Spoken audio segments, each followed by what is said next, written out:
devil in a red dress. Call 911, I'm a killer. You know I hate to confess. Bang, bang, got my hand on the trigger. The devil in a red dress. Call 911, I'm a killer. You know I hate to confess. Bang, bang, got my hand, bang, got my hand. Call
What's going on, ladies and gentlemen? Good evening, and thank you for taking the time to come and hang out with your boy DLD After Dark.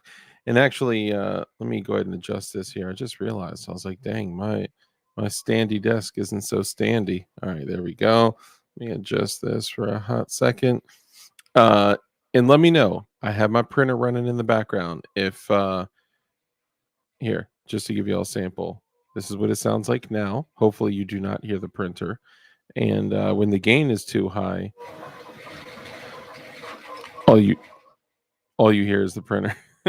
So let me know. I could certainly stop it or pause it or whatever. But the last thing I want to do is have this crazy, annoying sound that no one can hear. Us do our show in the background. But let me know. That thing's got like 4 more hours on it. So, and of course, the obligatory gutter cheese comment. Have you printed a gun today? It's important. So let me know. All right, let's go ahead and jump in. So, ladies and gentlemen, thank you so much for taking the time to come and hang out, man. It's always a blast. Tuesdays, Thursdays, and Saturdays. And there's been a little shuffling around of the schedule here. And this coming up Saturday, we will be doing a show. So, booyah! And it's important to me because there's so many people out there. Actually, you know what? There's only a few people out there that don't want me to do a show, and I'm gonna do it anyway. So let's go ahead and move forward. And if you've been here, you know the deal. But if this is your first time coming and hanging out, first off, I don't believe you because YouTube is not going to show my content to new viewers.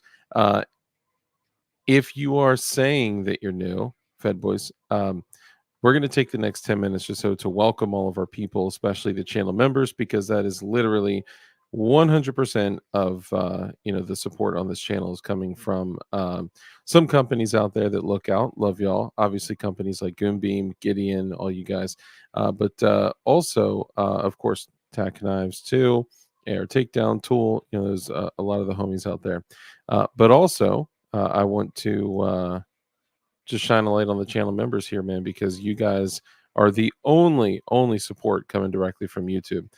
Everything else has been basically shut down. So I know, cry about it, DLD. I know, I'm saying that's what happens. When if you report on anything based on freedom, independence, and liberty, then they will squash you. They will shut you down, and especially if you take a stance on things like more Christian conservative stance, I'd say. Anyway, let's go ahead and get into it. If you're watching this the next day or the next day or the next day, then do me a favor. First off, salute to you. I appreciate you. Y'all know who you are. We got the OGs that usually drop comments like Replay Mafia, Recapitulation Syndication, or I saw Spin 360 put recap like abbreviated syndicate or anyway, it was dope. So I love the creative stuff that y'all do. You guys are hilarious, way more creative than I could ever be. But let's go ahead and jump into it. We'll greet everybody and then we'll get started with our exciting goals recap. We're going to be doing like 4 of these. You guys might also see Clint Magdump Morgan come back on the show as well. We're just working on scheduling right now, so let me turn this up real quick. Sorry, I'm just kind of messing with my stuff here. There we go. Beautiful. Okay, so let's go ahead and jump into it, guys. I appreciate all y'all for hanging out. Ron Wayne, congrats to Ron Wayne, who was first tonight, brother. You're the man. You've been a channel member and a supporter for a very long time. I appreciate you so much, my dude. Thank you. Congrats on first. You are owed at least one high five. But you know what? Let's do a fist bump instead. I don't want to spread germs, Psh, appreciate you. Ron Wayne, you're the man. I hope you and Misty are doing well. We also got Kurt 24, the producer of the show, in the building. Appreciate you, my guy. Thank you. Not only is he a channel member, but he's also a moderator. Let's see who else we got. So we got obviously Kurt 24. We got Blue Curtain Burner, also a channel member. Appreciate you. Ron Wayne, we know Ron's a channel member. Senor Bob, great to see you, Mr. Channel member. Appreciate you, brother. I'm not sure if you caught my response to your last message, but yeah, if you did, let me know. Or if you did not let me know, then you'd have no idea what I was talking about. But I was responding to your inquiry that the person that did fight in the Civil War, so my great grandfather actually had a different name, because this is my mother's parents. Wow, that's crazy. And I ended up with the Colt 1851 Colt Navy revolver that my great grandfather carried and used in the Civil War. And I'm pretty certain that he caught some bodies with that thing. I'm just saying. All right, so let's go ahead and keep it going. So Kurt 24, we got Senor Bob, great to see you. Mr. Ron Wayne, Blue Curtain Burner, Johnny Propane, brother, great to see you. Also a channel member. We got Flying Rich in the building as well. Not only is he a channel member, but he's also a moderator. Appreciate you. You know what? We always just say mod. I didn't even think that channel member and moderator go together so well. We got Johnny Ba in the building. What's up, brother? Great to see you. Also a channel member. Appreciate you, my guy. Let's see. Flying Rich. Is Dark walking the dog? Hey, I was going live, okay? I'd like to say that I made a thumbnail, okay? It's a big deal. And I was only 15 minutes late. And if you if you look in the thumbnail, you will see one of the 2A, actually no, both of the 2A boys in that Mustang. And if you don't know, that Mustang is the John Wick Mustang, like the Mustang that was all jacked up in John Wick. The guy that owns Gearhead Works, that makes the Gearhead Works. Oh my goodness, the braces. what the hell is it? Tail hooks. Goodness, I'm sorry. The guy that makes those, he literally bought that car. He just happened to buy it locally from another dude, and it's super cool. So the fact that he has that is just awesome. So what he does is he brings it to all these different events, and he lets people come in, take their pictures, and post. It's really cool. So you'll see that on the thumbnail you got the 2A family, the 2A boys, and then you also have the two 2A boys inside the Mustang as well. I had to throw it on there. I mean, it's cool. It's cool. Let's see. We got Eric Stockbridge. What's up, brother? Good to see you. Also a channel member. Appreciate you, my guy. We got Lightning McQueen. What's up, brother? Also a channel member. Mike McClune, the goon. Not only is he a moderator, but he's also a channel member. Appreciate you. Let's see. Lightning McQueen, Johnny Ba, Agorizer, my guy. Great to see you. Also a channel member. Appreciate you, my guy. Let's see. Kurt 24, the producer of the show. Mike McClune, the goon. Let's see. Lightning McQueen, Eric. I'm just going through y'all. I want to make sure I don't miss anybody. Let's see. Johnny Ba, Agariza, Gort. Great to see you. Gort, also a channel member. Appreciate you, man. Thank you. It's always great to see people like on other people's shows too. Like I see y'all at on 2A EDU's shows. I see y'all in John Crump's shows, Flying Rich's shows when he does them, but Flying Rich doesn't ever do like shows of his own. I don't know what it is. It's almost like he only feels comfortable jumping on someone else's platform. Rich, do something for yourself. Okay. Feel what it's like to accomplish something and achieve something. Okay. I'm just kidding. Kind of. But Rich, if you did your own show, like if there was a day every week that you did your own show, you would build it. You have a huge channel. It's like 16,000 subs on one and like 12,000 subs on the other. I'm just saying you would crush it. You would crush it. That's all I'm saying. It's out of love, my brother. It's because I love you. I want you to do well. Let's see. Mike McClune, Senor Bub, Agorizer, Senor Bub, Agorizer, Ron Wayne, Eric Stockbridge. I'm just going through. I want to make sure I didn't miss anybody. Senor Bub, that's Lightning McQueen. Gort. There he is. Zanti. What's up, brother Zanti? Great to see you. Also a channel member. Been a channel member for a minute too.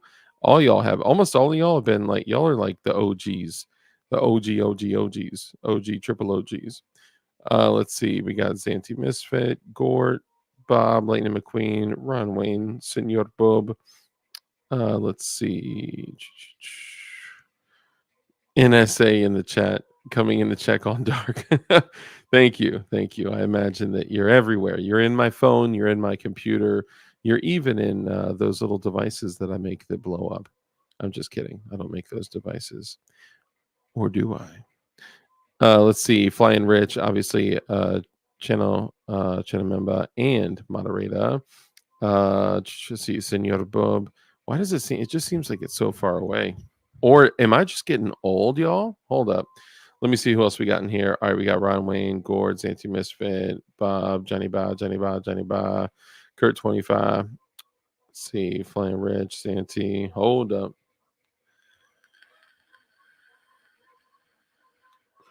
Thanks. See, this is what happens when I leave y'all in here too long. So much ish to roll through.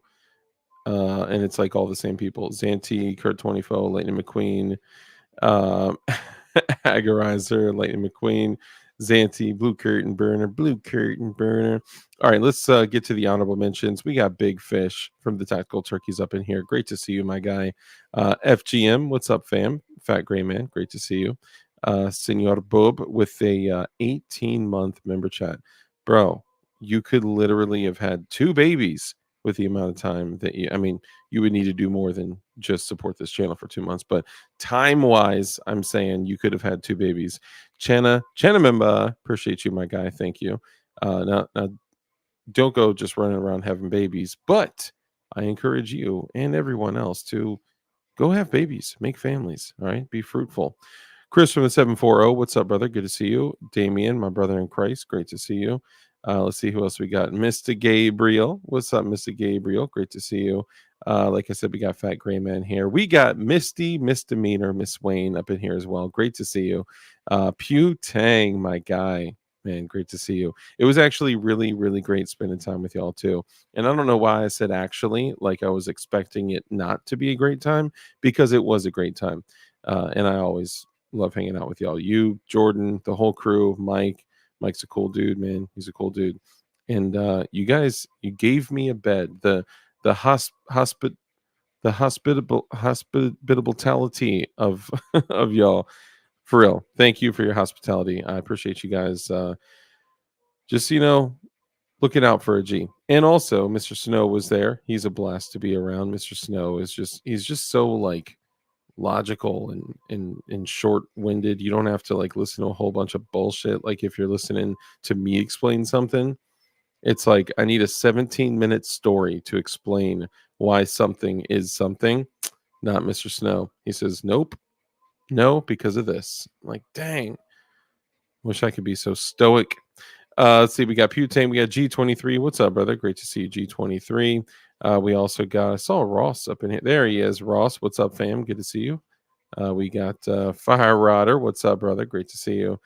And let's see him, Gabriel G23, FGM. Moose. What's up, Moose? Great to see you.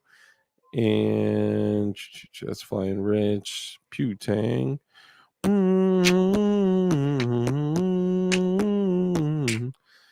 Man, I wish I could like the name, the spinoff of Wu-Tang, and the W is like magazines. I don't know if y'all ever known that. If you look at Putang's name, blow it up, okay? Take this. So I just put this full screen on mine. If you look at it, the W is actually the outline of AR mags, AK mags, and Glock mags to make the Wu-Tang W. Like, how dope is that? Man, I wish I thought of that ish. Chris from the 740. He also has a great channel. Check him out as well. My guy is killing it with content. I swear he releases something like every other day. It's awesome. And Flying Rich dropping the super chats early. Flying Rich Firearms. That's his other channel. Check him out. Dropped a $2 super chat and says, props to Ray Gun. Ray Gun, I guess, is supposed to be a name like Reagan, only stupid.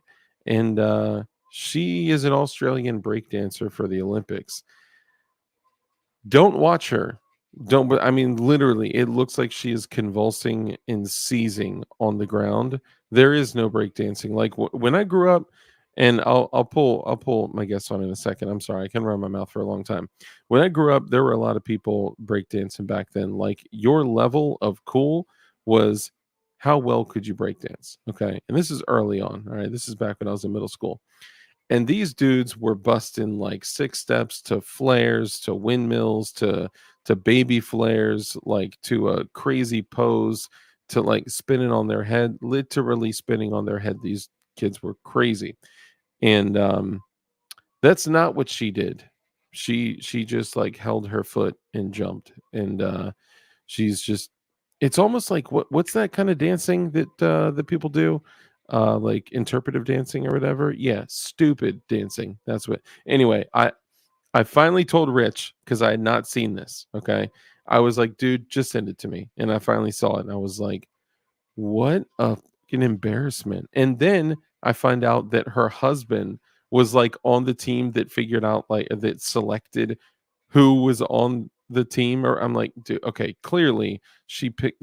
Anyway, it doesn't matter. That was the 60 seconds I watched of the Olympics, like 2 or 3 weeks after it was done. I don't even know when it finished, but whatever. Adam Baum, what's up, brother? Great to see you. She was not fly, not at all. Live Life, what's up, brother? Okeechobee in the house. Man, you're all over the place, my guy. Adam Baum, great to see you. Slim 223, my guy. Chenamemba, appreciate you, man. Great to see you. She is frontin'. Yes, she is what we call frontin' in the rental. All right. And if you've ever known that dude that was driving around town with a rental car flexing, that's frontin' in the rental. Let me know again if you guys can hear the 3D printer. I will pause it or stop it. I'm certainly not going to kill a whole build plate of stuff just because y'all, don't want to have your ears assaulted. But either way, let me know. I can manipulate the soundboard a little bit. Anyway, let's go ahead and jump into it. Tech, great to see you, my guy. Appreciate all you guys coming in for real. It means a lot. So let's go ahead and jump into it. We got almost 50 people in here, and we're just getting started.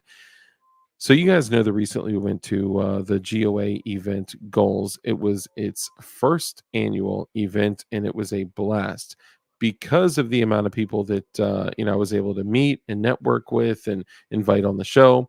We're going to be doing like 4 different episodes of recaps, and we're going to be doing it through the lenses of the different people that we're having on. And also, of course, we're just going to, talk smack, talk shop, and just kind of get it in. So I want to go ahead and introduce our guests so you guys know them, you guys love them. Today, you have the pleasure of hanging out with the 2A dad from the 2A boys from the 2A family. And if you guys know anything about this channel, it's all about freedom, liberty, and independence and our natural rights that are supposed to be protected. Protected, that people get this wrong. Our natural rights, which were given to us by God, okay, are protected, supposed to be protected by the Constitution. Okay. Anyway, y'all know the thing. Let's go ahead and introduce Keith, the 2A dad. Welcome, my friend. What's up? What's up? Yeah, jeez, the thing, the thing. You know the thing. So how's it going, man? Doing all right. I'm Good. having to wake myself up because you're going on and on. I know, man. It's just God. I just keep it running. Last time, I think I fell asleep. I think you did. Actually, I think you did. It's funny because I'm like, you know what? I'm gonna do a short intro this time, You and did then tell me that. yeah, I didn't tell you that this time though. No, it's just this thing. It's like I have the intention of doing a short intro, and then I see all these people jump in, and they're like, "Hey!" and I just get so excited, I know. JC9, great to see you. So let's do this. Take a moment to, if you could, introduce yourself and let everyone know who you are, what you do, and where they can find you. So I'm Keith, the 2A dad. My boys, Grant and James. Grant is popping in here, in and out. He's around here somewhere. Nice. So they're just we have a lot of fun exercising our Second Amendment. Yeah, I was gonna say, what kind of fun do you have, dude? The boys are incredible. Just so well trained when it comes to the handling of firearms and shooting. They shoot very well. They run those T6 rifles like champs. They did. And I finally got to meet Jax from T6, man, and he's just really cool. And we're going to talk a little bit more about that too. But yeah, that's good. Paige was saying y'all talked for 2 hours. yeah. It was probably like 30 minutes, 40 minutes. But you know what? It's easy to lose track of time. It So would not surprise me if he talked to you. Yeah. 2 hours. Yeah, I mean, he's definitely a talker. I learned something though. So a lot of times we talk about you know what? Let's do this. I'll remind you or remind me to tell you about Bosnia, and then we'll go there. But I want to focus. Good Bosnia stories. Yes. So okay, we'll jump into it real quick. So basically, one of the things that that I always go back to when we're talking about like preparing for, potentially a world without rule of law, or, if civilization just like breaks, or if so, whatever the things that we prepare for, whether it's just water, food, shelter, security, firearms, training, and all the things that we do. There are these accounts of living in a world without rule of law in post-Civil War Bosnia by this gentleman named Selko. And initially, I think it was just like him journaling. It actually ended up turning into a whole book. And I mean, it is like great information, like things that you never would have even thought of.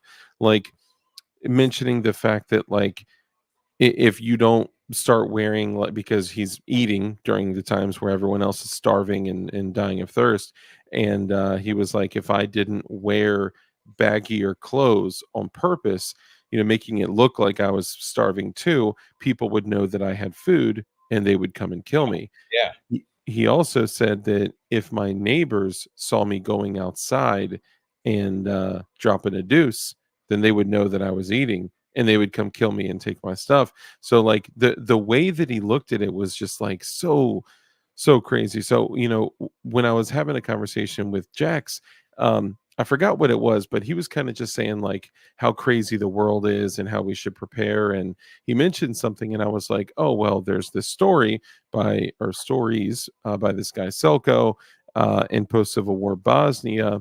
And I mentioned something, and man, when I said Bosnia, his face was like, really? Like, I was in Bosnia, I was over there right after the Civil War, and it was just like we clicked, and man, we talked for at least a half an hour. And dude, the couple stories he told me, Yeah. insane. I mean, it was crazy. You know, Yeah. one of them. Oh, go He ahead. sat right here in my living room till midnight before just going. Yeah, I believe it. Some people are just talkers. I'm a talker. I'm definitely a talker. Tim Harper, Gizzard Gary, good to see all you guys. Thanks for coming in and hanging out. And oh, you know what? Now that I'm thinking about, hold on, Tim Harper, aren't you supposed to be on? Oh, that's tomorrow. So Tim Harper tomorrow at 9:45 p.m. Eastern is going to be on the Red Dawn Readiness show. He's going to be talking radios, ham radios, and why the Booth Wang is the absolute best ham radio you can get. I'm kidding. He probably hates the Baofeng, but he's like talking about like ham radio beyond the Baofeng, basically. So it's really cool. And yeah, like I said, Chris from the 740 has a channel too, so Hey, Chris. check him out. Yeah, y'all know each other well Yep, too. we know Chris. Yeah. Yeah. Jax has all the stories. Yes, he does. Dude, he told me one story where it wasn't like a crazy conflict zone, right? Like it wasn't like being deployed in Afghanistan or Iraq or a lot of these places where it was really hot, right?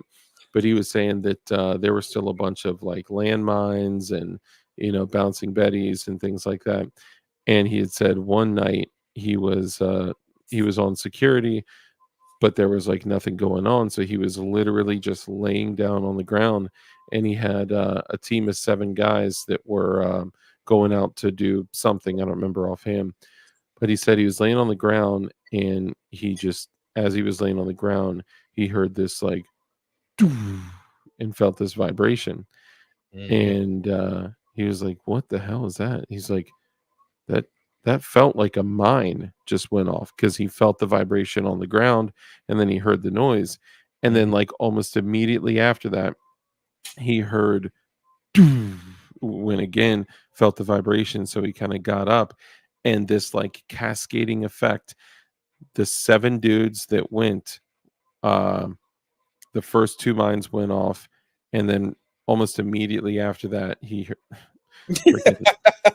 why see how the AI just tries to get, it's like, I want to party too.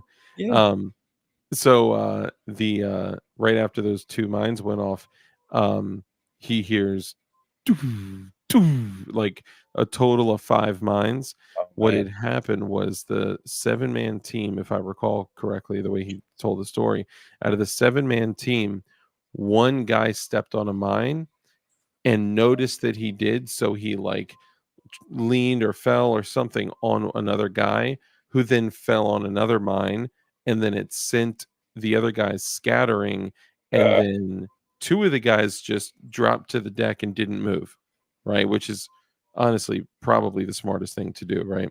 probably. Because your mind on panic is way less focused than your mind on purpose, right? It's like, I'm going to drop to the ground and do absolutely nothing. Out of the 7 guys, 5 died. The only ones that survived were the 2 dudes that That hit the deck. dropped.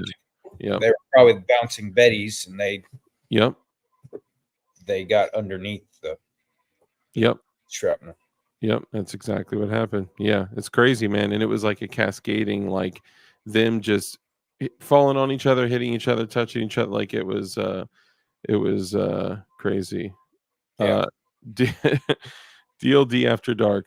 Why were you in Bosnia? No, this was Huh? not me. Hey, what's up, dude? How's No, it going?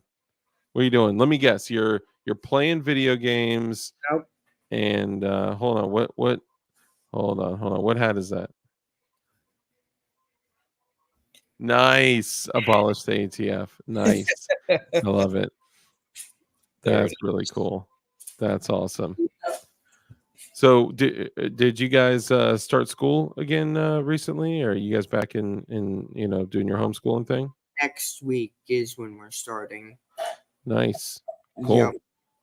Awesome. Have you guys been doing any shooting, or are you just kind of getting settled back in from the trip back home? we haven't been to the range yet, but we might go to do something. Yeah, Saturday. Saturday there's an event up at a range in Jacksonville called Tango Down. It's a new range. Okay.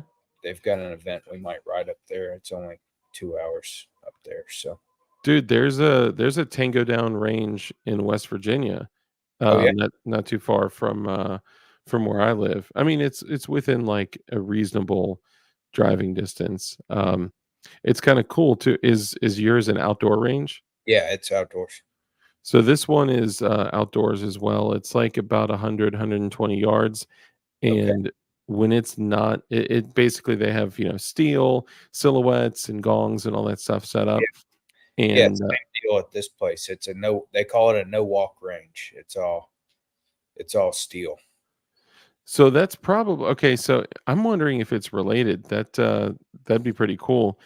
When the I'll be honest. Like I usually like pray that no one is there when I go there because if like no one else is there, they let you just run out and just Oh, do your have thing and just full you know, range. yeah, whole run of the range. You Yeah. can step in front of the lanes and just do your thing and run and gun and Yeah. practice bounding and shooting, moving and communicating and oh man, it's so cool. I'd be curious to know if they're the same guys. Yeah, that's cool. Yeah, yep. That's kind Uh, of how Bunker was when it was open. If there wasn't anybody there, we took over that whole place. yeah, that's awesome. It's just a totally different experience than like going in and just throwing on your ear pro and just like, shooting in one lane with Stay in your one sector. lane. Don't shoot across the Yep. don't Yep. shoot across the range. No, You cross. have one sector of fire, 12 o'clock, and nothing else. Oh, sorry. So M. Gabriel, so to answer your question, why were you in Bosnia? I wasn't. I was never in Bosnia.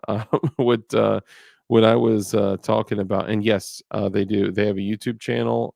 They are very active on Yes. Instagram as well, and check them out. Definitely. Our They're channel is the 2A boys. yeah. And Kurt, man, already jumped in and let me see. Yeah, look at this. Boom. That's all of them. Oh, that doesn't include Kurt, if you could drop the first off, thank That's you, Kurt. The You're 2A awesome. girls too. Yeah. Oh, that's true. Yeah, the 2A girls. Yeah, I forgot about that. Is it the 2A girls plural? Or the Yes. 2A girl? Okay, plural. Gotcha. Mark Tucka, great to see you. Another channel member. Appreciate you, my guy. Yeah, if you could drop the YouTube as well, that would be awesome. Yeah, so I was not in Bosnia. Was never in Bosnia. Never been to Bosnia. Would Me neither. probably, yeah, never go to Bosnia. I think so. We were talking about Selko shared his stories of a world without rule of law post Civil War Bosnia, and I always talk about that because it's packed with just such great info. I've actually revisited it several times on the show, and I've Mhm. read through it with you guys, and it's been awesome.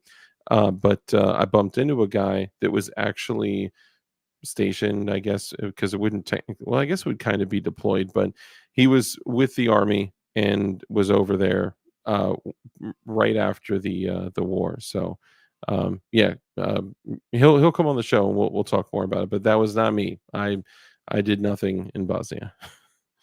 That was Jax from T6 Arms. Yeah. Yep. And Jax with T6 Arms is also the same dude that built the guns for the 2A boys. And he actually, so talk about that, because I'd love to kind of highlight his company too, because he's awesome, man. He's a good dude. They build their Diablo, or I'm sorry, their GOAT series, and the 5.56 is in that series is called the Diablo. It Okay. uses the TCS barrel system, which is a barrel that has a integrated comp on it that's tunable to your shooting uh, style, or Nice. however, whatever you want to say about that. You can tune that comp to you. So, and then that, along with a silent capture buffer and a skeletonized BCG and a drop-in trigger, that's pretty nice. Nice. That whole combination just creates the flattest shooting AR that you'll ever put in your hand. Hell You yeah. if for those that have seen Grant, he's 65 pounds soaking wet, and he's tiny. And with that, his rifle tuned to him, he can hit double taps at 25 yards that are an inch group. Yeah. Dude, they run those guns, man. Yep. It's really cool to see that. And aside from so I've been able to see them shoot at IV88. I've been able to see them shoot at XCal, but I haven't actually been able to like throw on my gear and like shoot with them. Them. Yeah, so we really have to do that Got to make sometimes. that happen. Yeah, yeah. And I mean, we could probably set something up. We could either, meet in the middle, or I would love to come to Florida. I got a bunch of friends and family in Florida, and I never make it down there. And Rich owes me several nights of sleeping on his couch from when he slept on my couch. So, There you you know, go. no, Rich has been awesome. He's done a lot behind the scenes for the new knife company too, Definition Knives, and I definitely wouldn't like just like start, showing off our knives that have never been seen before, on a live stream. Never. Uh Never, never. But yeah, man. So what did you think of goals? How did the event go for you, and Golf was kind of awesome. yeah. It was just for a first year for an event. I think it went off flawlessly. I mean, Yeah, they I had agree. they had some they had some issues here and there, but I think they were trying to resolve those issues on the fly, and Yeah. really making it an experience that it looked like it'd been running forever. Um, Yeah, I agree. It did not feel like the first one, you no, know? no, not at all. Yeah. And with the experience that was in that room, I mean, they had a lot of knowledge on how to run an event like that. I would say, with everybody that's been around SHOT Show and all the other industry events that everybody has attended and been a part of. Yeah. But still, it's a huge undertaking to have an event that size. Oh, yeah.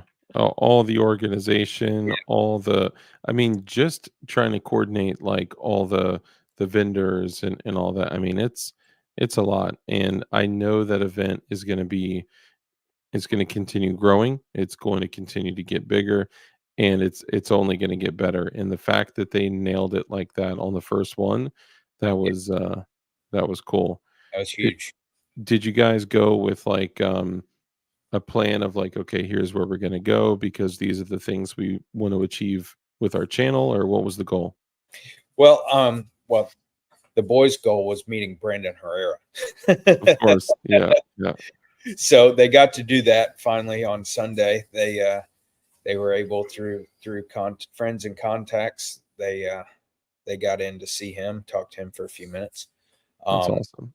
yep. But we did prioritize. We made a list of all the vendors prior to going that we wanted to be sure and talk to, Nice. and I think we made it to most of them. Good. And I actually, for the boys, I'll show this. I didn't I didn't make my way to Brennan Herrera speaking, right? I um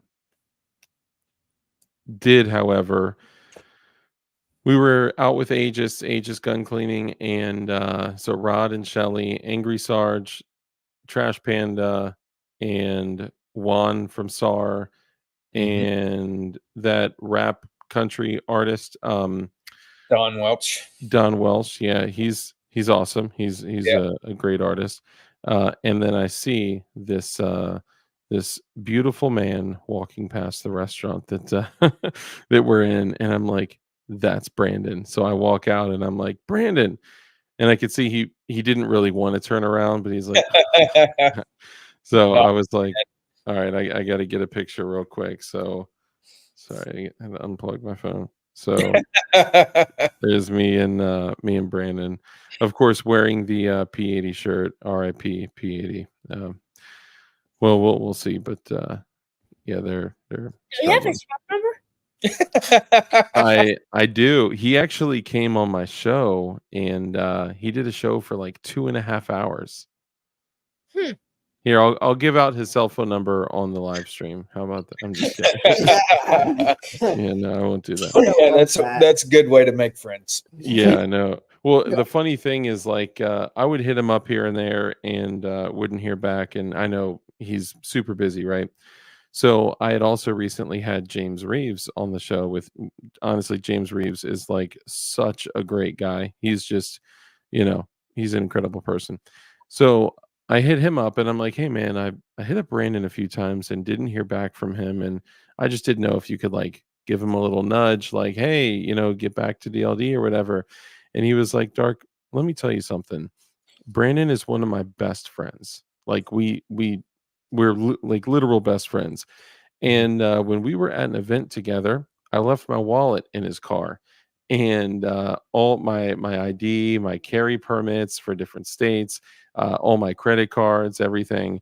And he didn't call me back for 3 weeks. He was like, so if he's not calling you back, like, don't feel bad. He doesn't call anyone back. I was like, okay, all right, that's cool. That makes me feel like a little bit better, because like, who am I to Brandon Herrera, but he is cool. I left a comment on one of his videos, and he says when he drops a video, he will kind of look through the first comments that get posted, and then he'll just never look at it again.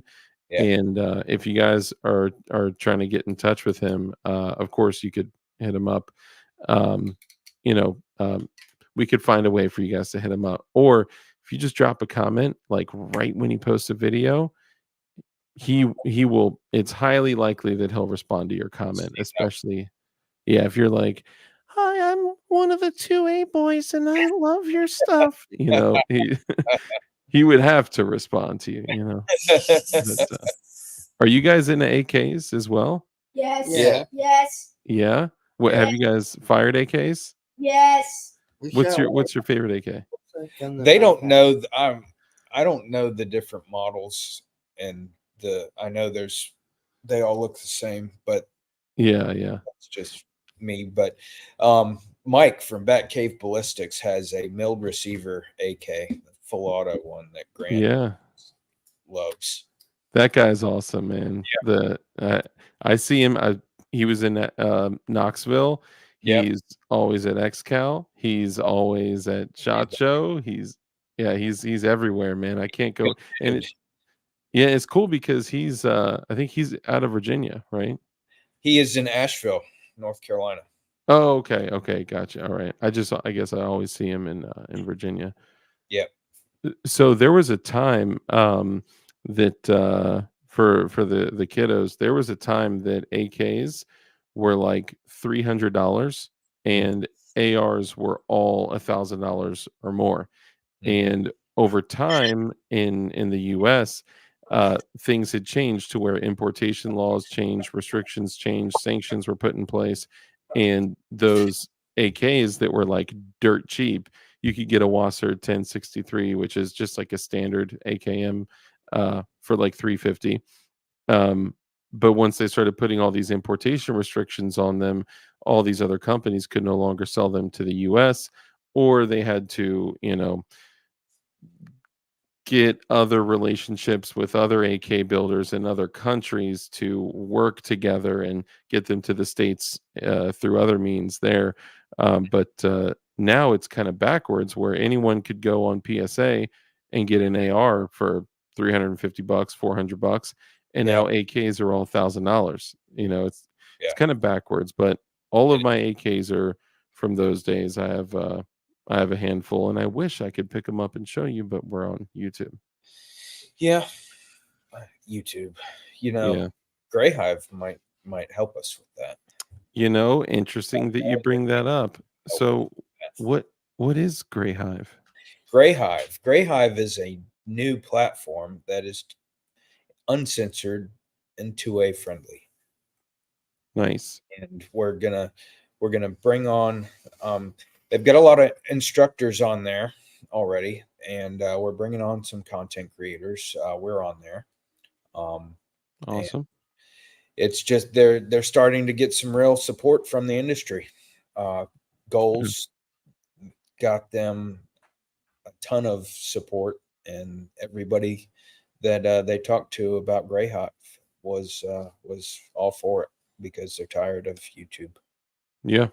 Dude, it's almost everyone that's tried, something similar to YouTube has, I'd say Rumble is doing decently, but it's still not like there. Yeah, and Rumble is not for us.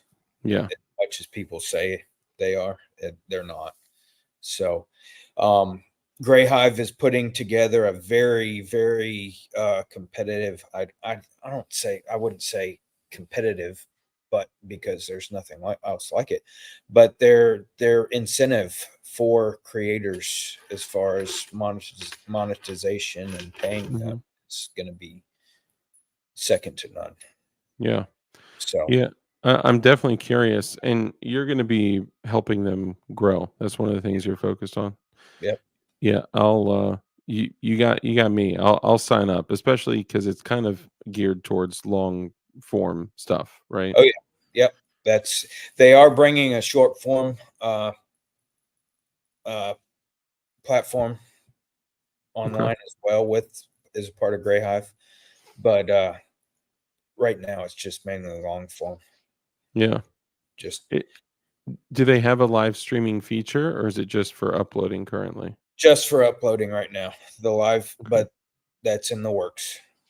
I mean that could, even if I did my show on YouTube and then went and uploaded it to Gray Hive, that would definitely be doable.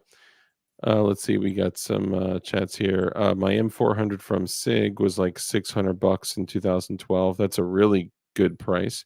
Wow, Uh, yeah, but I got mine in a group buy deal. Yeah, that's like crazy cheap, especially in 2012. I can't recall if I think that's post Sandy Hook, but at that point, in at least in my area, ARs and AKs were both going for like $2,000 because let's see, was it Barack? Yeah, I think it was Barack Obama at that time that had said, he was going to ban them right after Sandy Hook, and uh, there was just all this craziness. The industry was going nuts. So there were people that were never into guns that were just like, they're buying oh, yeah, like I don't want to lose that opportunity.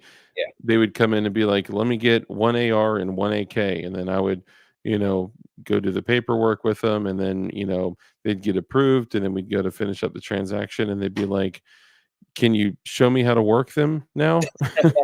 Like, I mean, kind of. But yeah, it was crazy. I personally, just kind of going back to the AKs, I love AKs. Um, I think the thing that keeps me running an AR is just that, like, that's the rifle of America. Yeah, If something bad popped off where, like, maybe another country was here and AKs were like the gun being used, it would be really good to, that I have the ones that I do. But I think ARs are just kind of like the go-to. AKs are for fun, ARs are for pushing wigs back. Sorry, boys.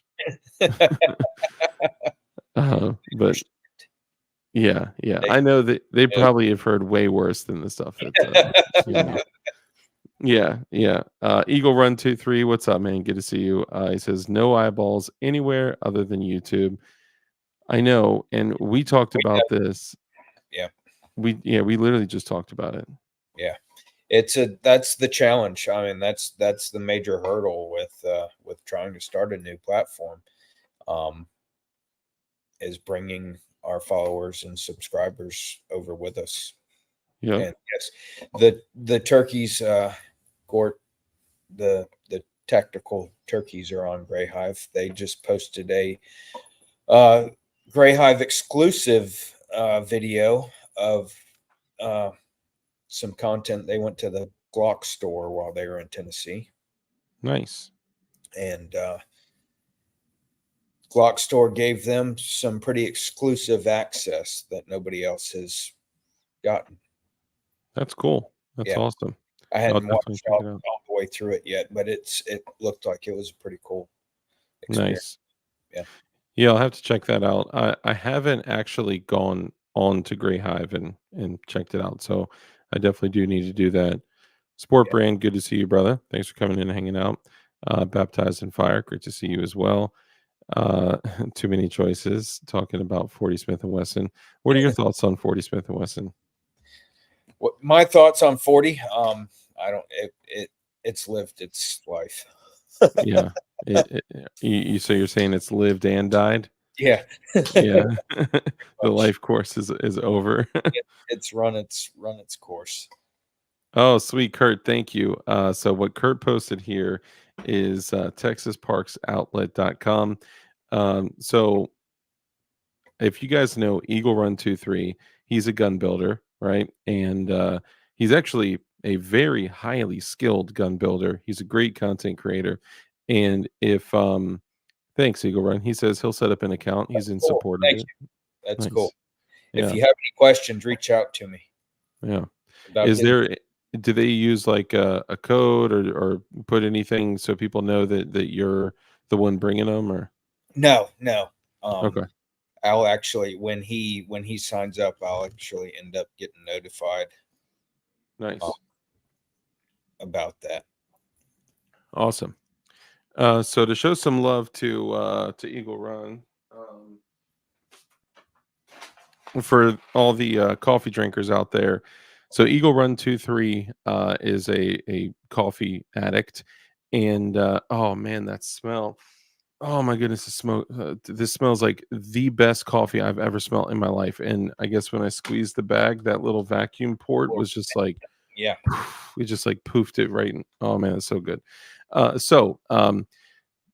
Eagle Run is literally roasting coffee in Texas and then sending it out like almost directly. I swear I had a shipment of, I think, 3 bags of coffee freshly roasted within like 3 days of the beans being roasted. And this is a dude that is like us. He's a gun builder and he's out here making coffee and roasting the beans and shipping them out to y'all. If you guys go to TexasParksOutlet.com and then you use code DARK, you save money on your shipment. I forgot exactly how much it is, but you do save money and you're supporting a gun builder as well. So, it's a win-win. Nice. Yeah, man. And it's probably some of the best coffee I've had too. It's really, really good. Yeah. Yeah. I've got a good local coffee guy here he was at G.O.A.L.S too. Oh, really? Yeah, he was selling cigars. So how different is it when you have like a local coffee guy? How different is that compared to like the other popular coffees? Well, like the taste, the aroma, it's second. I don't want to drink anybody else's coffee. I mean, it just he's got me hooked. Yeah, it's just a completely different experience. Like, I almost feel like when I tried that and actually was running it through, I got a really nice coffee machine I got a grinder, and then I throw it in the machine freshly ground, and like Dude, having something that was just roasted like a few days prior to getting it and then grinding the beans myself and then throwing it in there, it was like, whoa. Yeah. It's just totally different experience. So, You know how you'd get an even better experience? Put in a French press. oh yeah, French presses are great. Golly. Yeah. It is definitely like a completely different experience. You Yes. know, there's one thing that I don't like about the French press, What's that? cleaning it up afterwards. That is a pain. Yeah. Yeah. Yeah. But I mean, it's still, it's almost like worth it, because I will do like when I would go out to like nice restaurants with the wife and stuff, and like afterwards you get a cup of coffee, Mhm. fresh French press, and it's just like, but then I don't have to clean the French press. Tyrannical Thought Police, great to see you. Appreciate you coming in. Mark Tucka, great to see you. Who would eat a pickled bar counter egg? Definitely not me. I would not indulge in that. Yeah, no. I- So we did a breakout session at Goals. Yes, sorry. Yeah, that's what I wanted to get to. I get distracted easily. That's all right. We Yeah, it off. About bringing kids into the 2A and getting your kids started in the shooting sports. and who better to talk about that than you guys? And we had Chris from Clovertac, and Who? I'm not familiar. I'm just kidding. Sorry. JK. Sorry, go ahead. and Lee from GOA, Texas. Her son is Yep. a Olympic trap shooter. So the three of us, we had probably 30 people in the room, Nice. which was good, but they did have us tucked away in a hole. So, and not enough signage to point people in that direction. So Yeah, I kind of wish that they so like when the GOA was doing things like they had book signings and they had, they would announce those things on the yeah, loudspeaker. I really wish they kind of put a little bit more purpose into getting people to the breakouts mhm, and like even telling the people on the floor, like, hey, grab people and tell them where to go. Like, yeah, you see somebody walking around to a booth, like, hey, are you headed to the breakout? Go down there, take a right, and you'll see the signs, something like that. yeah, Because, yeah, dude, if anyone came to me and was like, dude, 2A dad is going to be talking, if they reminded me, man, I would have, like, ran there. And I'm a big guy, but I can move. So yeah, we talked for an hour. Just went over our backstory and how I Mhm. got started, how I brought my kids into it. Um, and Was it then recorded? it was recorded. If you go to Clovertack's got the whole session posted on his YouTube. Nice. Yeah, So go I would find really like to do that. All right. there's a thumbnail of me standing in my plate carrier looking out Nice.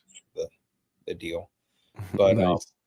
Do you want to give kind of the highlights real quick and kind of explain what your focus was with the breakout, what you discussed? well, we talked about, just like I was saying, my backstory and history.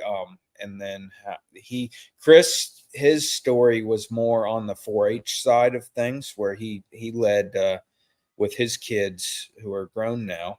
But he led their 4-H shooting club. What's 4-H? 4-H is it's through your state's ag department. Oh, okay. So they do they have like farm clubs and where kids show their steers and their pigs at the county fair and that sort of thing. It's their ag extension. And then they Nice. also have they have different they have it was more on the sports shooting side of things. And like they'll have a shotgun group where they do the shotgun sports. And Dang, a lot of people know about this yeah, apparently. Too many choices. know about 4-H?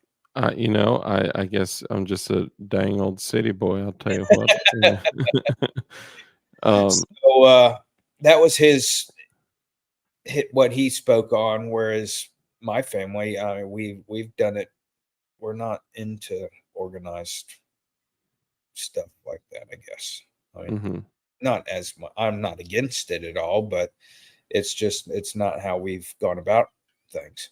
mhm, So I talked about if you can't, as a parent, if you don't trust your own abilities to train your kids to go, it's very easy to reach out and find somebody that will, as long as yep, long as you trust them. yeah, Um, which is I've got my kids to a point, and then I found guys that would take over and were more experienced than I am, and they they just dumped all their knowledge into them that they could. right, And I trained right alongside those guys. yeah, So we started doing it as a family. that's And really cool. then there were some questions. Some dads. There was one dad in particular that asked how he could find a range that would allow him to shoot with a 7-year-old, and because the one he was at just kept telling him no, he's not old enough. And What? yeah, just I I told him that he was talking to the wrong guy, and if he didn't find the right guy at that range, that just to blast that range on social media is Yeah. I anti. mean, what is the what is the right age to be able to stand up for God and country and to reduce the likelihood of unintentional death with a firearm? Yeah, how you can't put a number on that. It's Yeah. you as a parent, parental rights. You know when your child is ready. Hmm. So that's all there is to it. So I was able to hook him up with the guys that actually put on the media range day for the event, Oh, really? and he's gonna just go over and above. Yeah. In the comments there, y'all are naming numbers, but really it's up to you as a parent. There is no Yeah. set age. Yeah. I mean, it really depends on a couple things, but definitely the child's maturity level, and the parents, and Yep, even the parents, not only maturity level but also the understanding of firearms and the mechanical aspects. I mean, there's things that if you put an age on it, and if as an industry, because this is something that like we don't really talk about as a community, right? Um, if if we start to put ages on it or numbers on it, then as this grows and as this becomes more of a thing, and it should become more of a thing, the last thing I want is government to step in mhm, and for them to start putting numbers on things and for them to get involved. It's none of their business, and that's it's right. none of you know so that's kind of my thought on it, because like my 7-year-old is although now after her seeing you guys and spending time together and her kind of getting more exposure to it, she wants to kind of start walking down that path, but she's not ready to just go pick up a gun right now and go start shooting. There needs to be some more stuff done first, but Right. we'll get there. But Yeah, I like our 6-year-old. Uh, yes, she's not as far along as her brothers, mhm, but she's I trust her to wear her belt on the range with the pistol in her holster. yeah. So That's huge. That's a big deal. What is she carrying? What SR Ruger SR 22. nice. That's what all the kids, the pistol that all the kids started with. That's cool. It's what I like about it is it functions like most any semi-auto pistol. So it's not like it's got a slide, and it's got a hammer. It's a exposed hammer gun. Yep. It's not like if they picked up a Ruger Mark III or something. Yeah.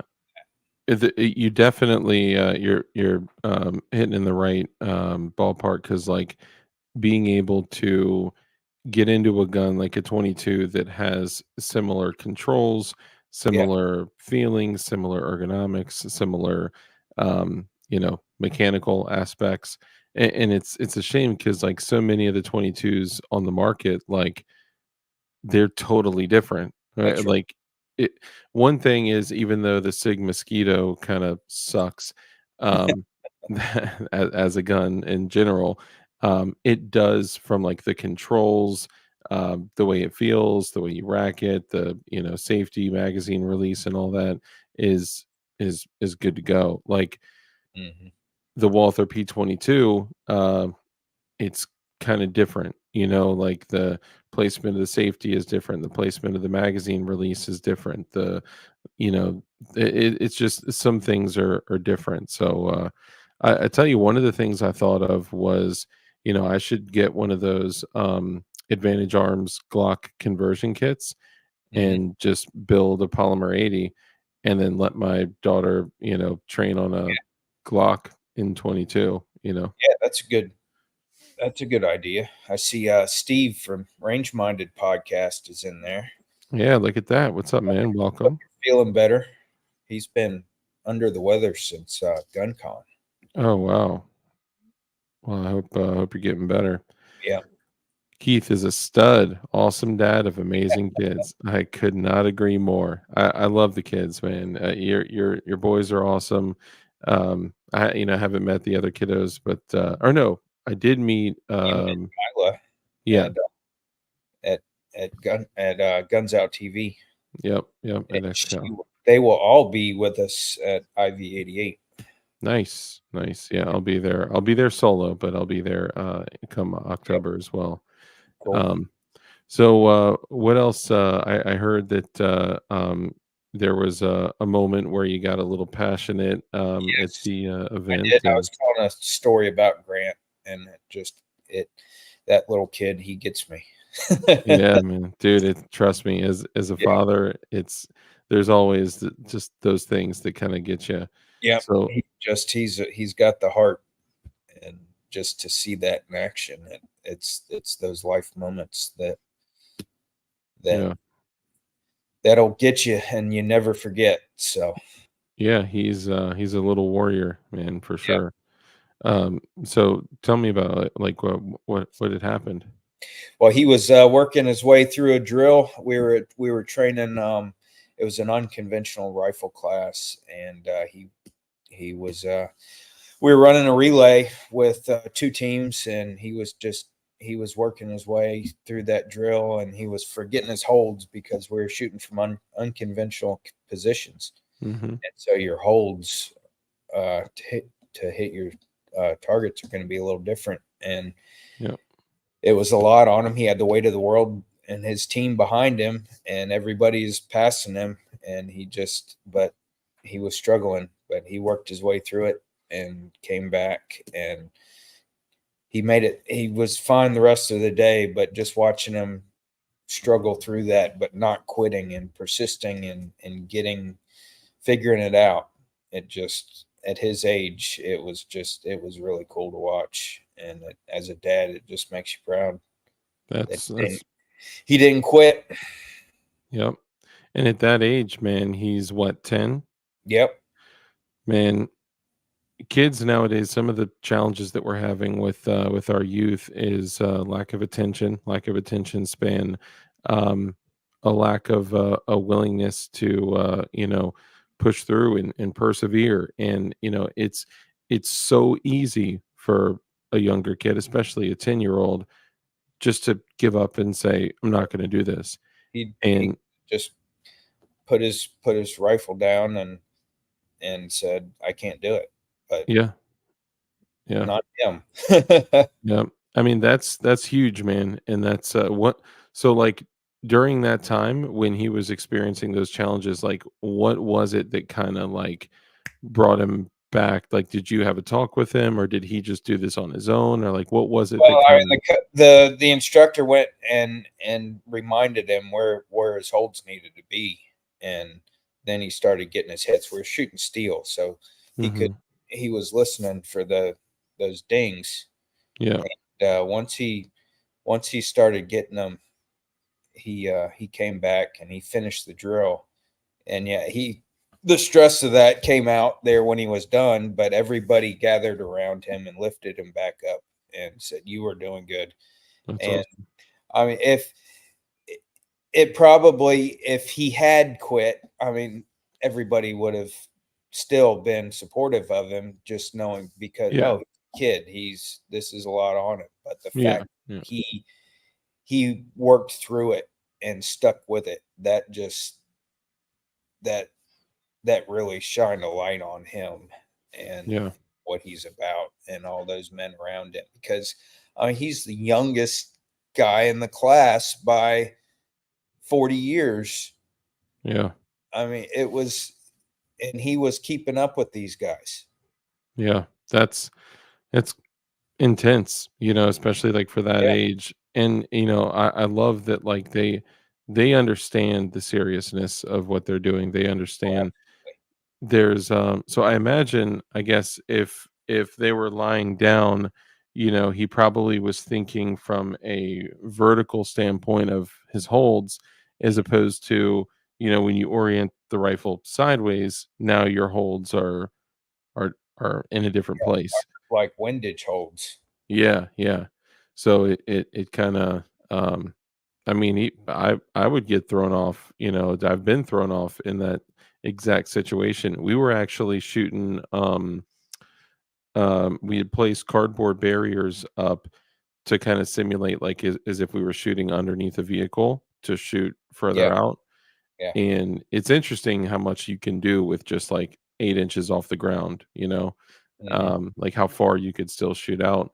But we had to basically get down on the ground and like curl up in like uh, you know, front facing fetal position with your arm under the rifle. Yep, that's exactly what we were doing. We were hugging the mag well Yeah. with your arm and pulling it tight, and you're the ejection port on our rifle was only a On the couple inches off the ground. Yeah, okay, so that's literally exactly what we were doing. Yeah, And you kind of have the stock or brace depending on what you're running in like your arm, and then you're kind of like hugged around it, and you have to like lean down, like it's almost like a sleeping baby, yeah. and then Gun you yoga. know yeah, literally like that.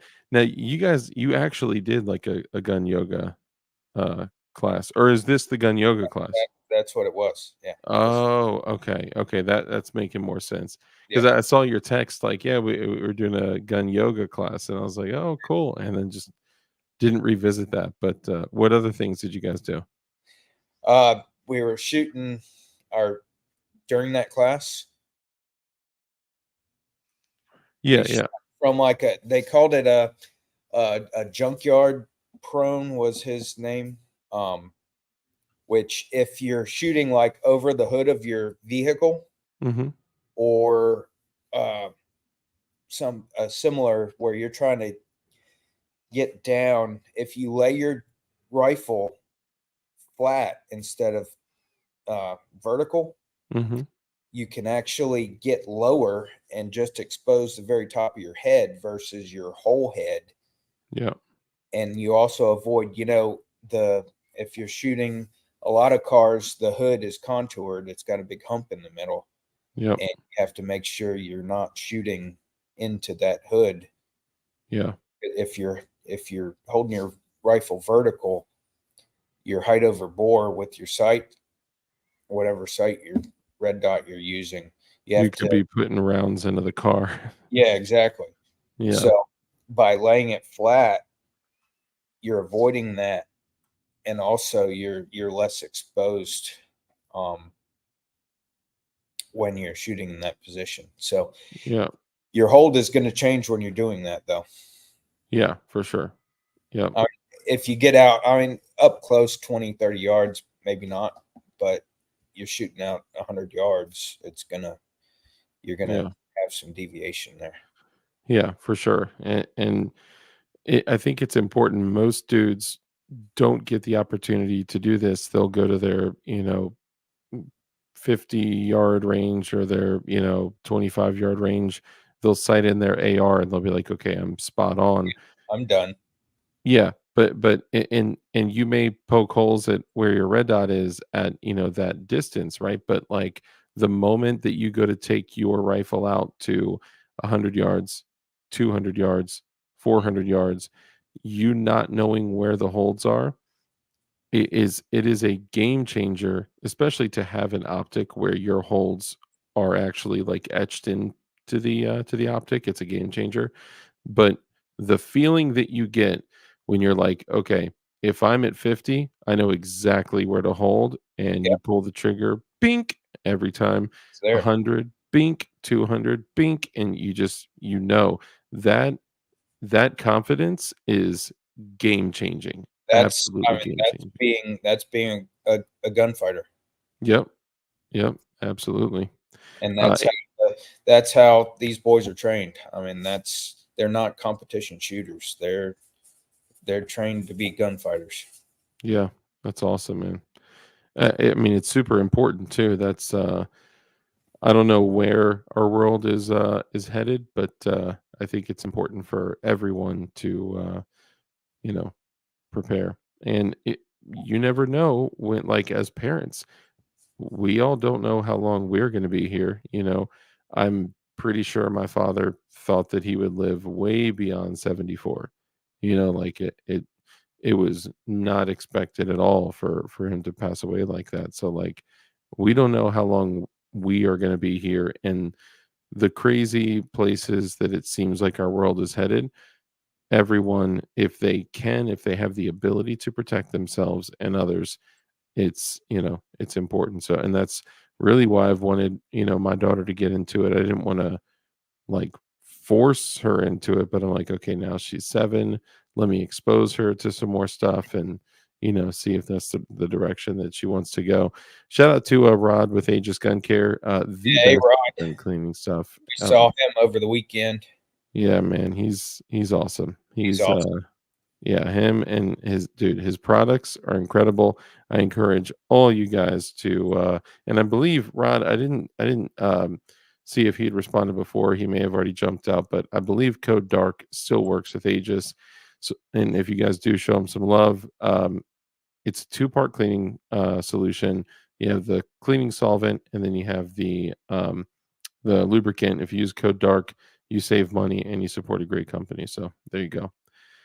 Let's see. Rip Curl Readiness. What's up, brother? I've known shooters in a competition to shoot through a truck, hoods, and sides of a bed, not remembering to figure height over bore. So it's funny that you say that because Rich and I were just watching an Instagram ad where somebody was marketing some AR thing. I don't really remember what it was, but in the video, the dude is in his car, and it's not like, on some ranges they'll keep cars there that are just beaters.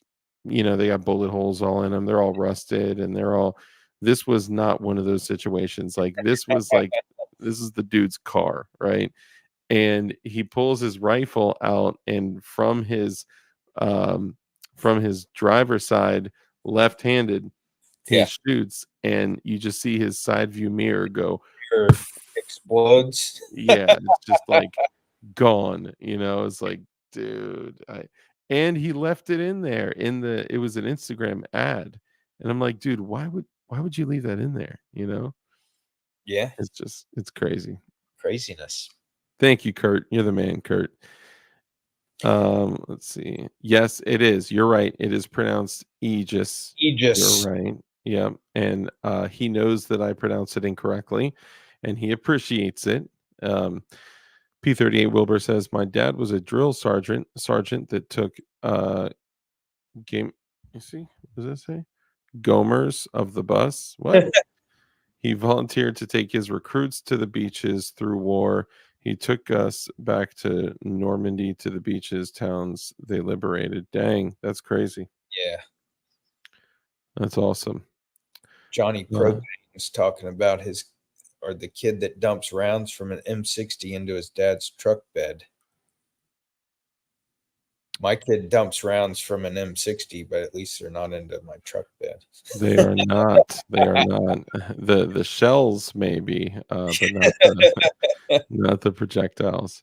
I saw another one. Let's see. Let's see. I've known shooters. Okay, we saw that one. I swear I just missed something. Fell off the stand.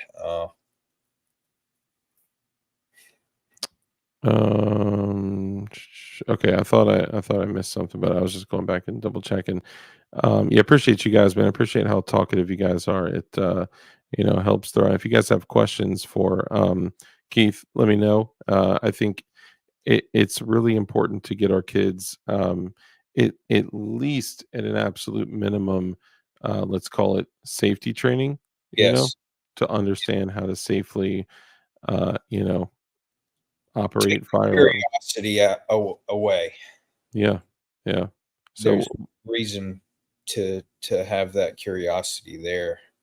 Like my kids are the boys. They can approach any weapon, familiar or unfamiliar, and they know how to make sure it's clear and safe. yeah, that's vital. It's super important. Yep. So let's say that there's guys out there like me, right? I've not started shooting with my daughter, but let's assume that there's guys out there that are just considering getting started, and they at least want to approach the safety aspect of it, and then maybe do more in the future. But if these guys were gonna get started, so to speak, what would you recommend starting out I'd with these guys? recommend if their kids had never been around live weapons before, just start with. You can start it with a Nerf gun. Just Hmm. just you can teach the basic the 4 rules of gun safety with a Nerf gun, or even the orange safety training guns that Yep. don't function at all. Yep. You can teach them how to keep their finger off the trigger, keep it pointed in a safe direction at all times. Yeah. And then you just instill knowing your target and what's beyond it, and treating every gun as if it's loaded. That's the Yep. 4 rules there. And if we teach those rules and all those rules are followed, no accidents are going to happen. Yeah. And they're really set up, the four main rules of firearm safety. They're set up that even if there was an error to take place and somebody doesn't follow one of the four rules, usually if you don't follow just one, a negligent discharge or an accidental discharge or whatever you want to call it, as long as you're only breaking one of the rules, although it's a terrible offense, usually people wouldn't die. It's when you break more than one of the Yeah. rules Yeah. that serious accidents happen. And I've literally seen those types of accidents literally in front of me, and it's terrible. So Yeah. um, I've been flagged plenty of times, but yeah, thankfully the trigger discipline was being followed. yeah, yeah. I mean, there's a lot. I see a lot of people that are in the industry that are making serious mistakes, and we all have to remember that most of us are huge proponents of freedom, independence, liberty. Anybody can get into this. Anybody can get into guns. But remember, that means that anyone can go get a gun, which is cool. I love that. I want more of that with less governmental interference. But what I'm saying is that the lack of training can result in some issues. So I I do not think that any training should be mandatory, Right. but I think yeah, I think from the standpoint of caring about our community and each other, I think we should encourage each other to get training. But the last thing I want is the government getting involved and saying, "Oh, you need X amount of hours of training," you know? I mean, that's where we have to get back to being able to govern ourselves Yep. as our individuals, as governing our house. And I mean, it's a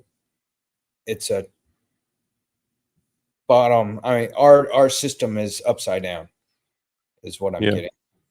But that's a whole other talk. Yeah. Yeah. There's a lot of things that need to change. And I mean, these are some of the ways to change it because when you're able to have an impact on your kids like you are, do you think when they get out in the world, they're going to be less susceptible to all the crazy communist propaganda or more susceptible to the crazy, you know, communist propaganda? Oh, they'll be able to hold their own. Yep.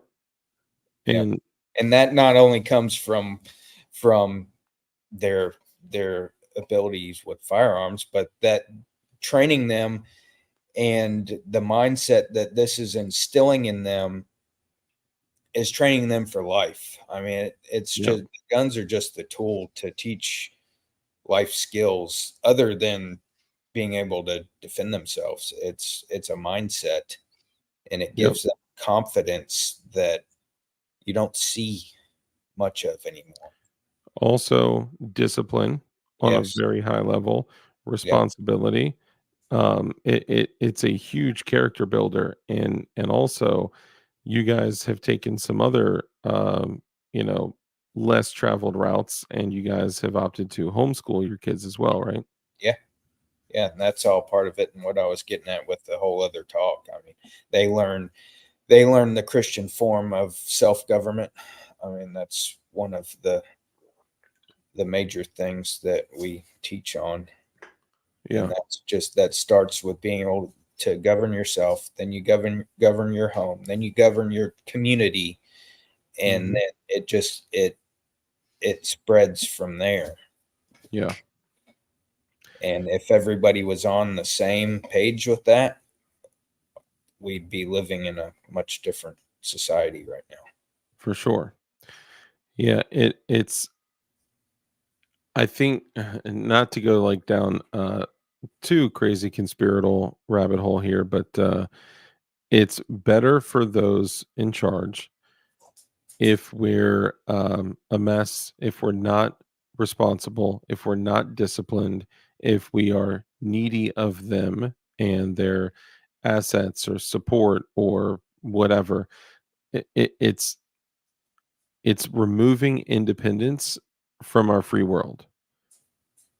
And when you remove independence, you remove freedom and liberty. And it's exactly what they want. So Yep. P38 Wilbur, thank you for the super chat 226. I'm going to guess that that's supposed to be a 223, or maybe you were trying to pay homage to the SIG 226, which Keith 2A Dad says he has a SIG 229 that he shoots really well as well. It- So it's he says paintball is a great safety before you take them like hot to like a hot range. Yeah, that's a great point. Yeah. airsoft. You can do it with airsoft too. Yeah, and Uh, airsoft, they're usually like direct replicas of firearms too. So yeah, airsoft we like as long as you're doing it tactically correct. I mean, don't let the game mindset set in mhm. because you can build training scars. But Yeah. if you play airsoft and you play it right, it can be good. You know, one thing when I was a kid, we would play with BB guns, pellet guns, Yeah, uh, and then airsoft started kind of coming out when I was like a teenager. I guess I was a teenager, maybe like yeah, like 15s, those teens. And Man, it was a game changer to, have, because there were always like Daisy guns and like whatever pellet guns that were like, oh, this BB gun is kind of looks like a Beretta, or this one it kind of like looks like a Colt Python. But like when the airsoft guns came out, it was like, this is a Beretta M9 or 92 FS. Like Yeah. this is a Smith and Wesson, whatever, 400 or what, 10006 or 4506 or whatever. Like they were Mhm. like exact replicas. And um I remember as a kid, you do start to kind of heed the warnings of, keep your finger off the trigger, keep the gun pointed in a safe direction at all time, be aware of your target and what's beyond, and these things, because getting hit with an airsoft pellet or airsoft BB, it does not feel good, you know. No, that's So that could be a reminder too, if there is ever a mistake. yeah, yeah. But and you'll shoot your eye out. Yeah. Seriously. Yeah. You know what else will put a hurting on you is those Orby, the water bead guns. Dude, I heard about that. I had no idea how strong they were. Yeah, it doesn't hurt right when it hits you, but it ramps up. Yeah, I was They'll leave a welt. at MD Arsenal, and they were like, "Oh, we have like the water gel blaster thing, whatever, the Orbeez blaster." And I was like, "Oh, cool." And then one of the folks there, they were like, "Yeah, check out, like, I look at my battle wounds." And I was like, "Oh my God." Like they like tear you up, Oh dude. yeah, I they will I get you. had Yeah, I had no idea it was like that. Uh-huh. Real BB is an even better lesson. Yes. Not a good idea, like you said, yes, but those Orbeez straight things. out of the freezer. Oh, yeah, yeah. I don't even want to think about that, man. Those, because they're I don't know, they're like witchcraft. Those things are crazy. They're tiny, then they swell up and get all big and crazy. I don't know. And then they Um, dry out and they go away again. yeah, yeah, it's nuts, man. It's like, I guess sponges kind of do the same thing, but so what else from the event do you want to hit on that was notable, or any companies or products or anything that you want to hit on? Yeah, we had a good talk with Henry, Henry Repeating Arms, Nice. and in talking with them, back uh, end of last year, they caught some flack about having specific youth model guns Mm-hmm.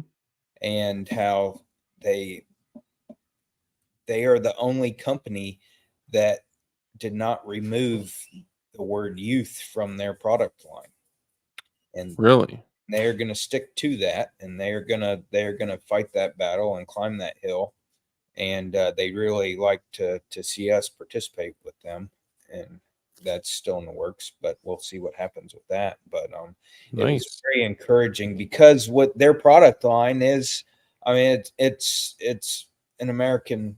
How can you get any more American than a lever action Henry? For sure. You know Right? what I would love to see that would be like excellent content, but you guys would also have a blast making it, is usually when you see the 2A boys, they're in their kit, they're in their gun belts, they got, their kind of like tactical vibe. I Yeah. would love to see some videos where you guys did like cowboy action stuff with like like cowboy, like single action revolvers and, lever guns and side by side shotgun, just like Because we've got all those toys too. James has got a single action uh, revolver, 22 little nice. single action revolver, and we've got the lever actions now. So Dude, they're so that much fun. Did you get the lever actions from Henry? yeah, he's got they won it at Guns Out TV. Oh, nice. Oh, Yeah, that's right. Yeah, I heard about that. yeah. And was it James that had achieved something special at the Guns Out TV event? He won the Highlander challenge. So what is that? Let everyone know what that is. That was it was a little competition that John Keys put together. He always put something together at his events to put some competition into it. So Yeah. it was just a stage of plates, and James shot it, had the fastest time shooting it that day, And it was 14 plates with 15 rounds. And out of every single person entered, your son, who's what, 14? 15. 15. Yeah. Your 15-year-old son, that's cool. 14 plates, 15 rounds, 15-year-old boy. And he beat everyone. And for everyone here listening right now, all the viewers out there, this is not he beat all the other kids at this event. He beat everyone who entered, all the adults, everyone. This was not an age thing. He beat Were there any other kids there, or was it all adults? Dude, that is huge. When I saw him, I congratulated him, but like that's something to be proud of. And then the following day at X.Cal, they had the challenge there at X.Cal, and he led that for most of the day and ended up finishing third. Wow. Yeah. Dude, that's awesome. That's huge. Yeah, I heard after so 15 rounds, 14 plates, he was one of the only ones that finished with one extra round left over. Yeah. So he hit every single shot, no flyers. That's incredible, dude. Yep, and the fastest time, because that was based on time. You had to clear the stage the way it was designed and do it in a time. So Yeah. It's funny. A lot of people say like, competition doesn't transition to the tactical world at all. And I think that is complete and utter horseshit. I think it absolutely transfer. I don't think like doing stuff in the tactical world doesn't necessarily translate to competition. It depends, but absolutely shooting and knowing your gear, knowing your equipment, knowing your tools, your gun, knowing your time, knowing your like engaging targets in a particular sequence and making decisions very quickly, like all of that I mean, has a direct correlation. So all those dudes that are like, oh, these two worlds can't exist together, like that's total horseshit. yeah, I mean, there's some aspects that won't cross over, Sure. in the from the competition to the tactical side. Sure. But yeah, they have their good points and their bad points. I really the only reason that the boys aren't shooting competitively yet, it's just they got turned off by some politics where we took them to start originally, but we can get around that, and we'll see what comes of it. So Okay. find somewhere else. Fluffy Because Bunny Arsenal, good to see you, brother. Sorry. There's been people that have told James that they could see him hitting Grandmaster by the time he's 20.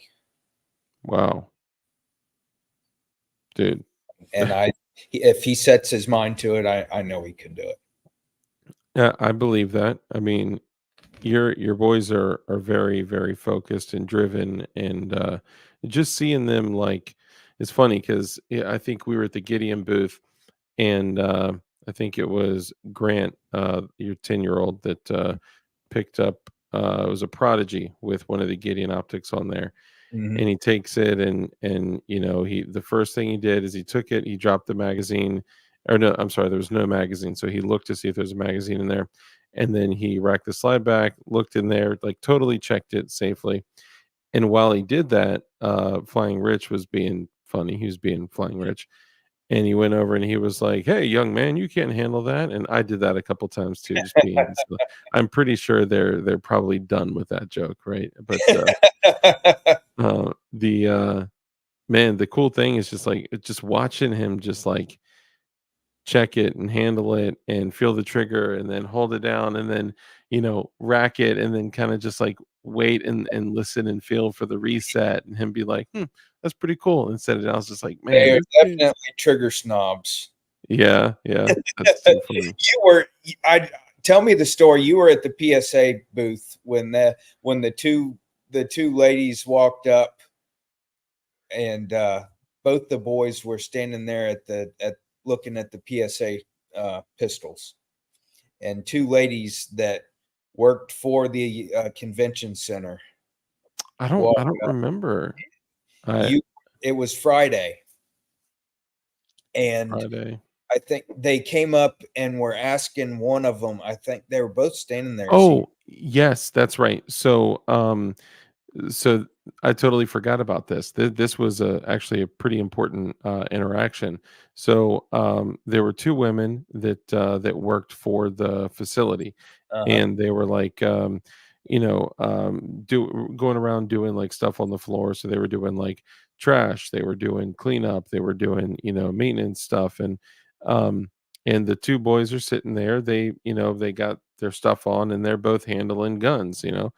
And they're not like in full kit or anything, right? Just for the viewers out there, but they were handling guns, and they walked up to them. My guess would be that both of the ladies, they were older. They're probably both in their 60s or older, and my guess would be that they probably grew up in a city, and that they probably grew up where, kind of similarly how like closer, like where I am closer to Washington DC, it's like even in Virginia where guns are totally good to go, totally lawful, no problem.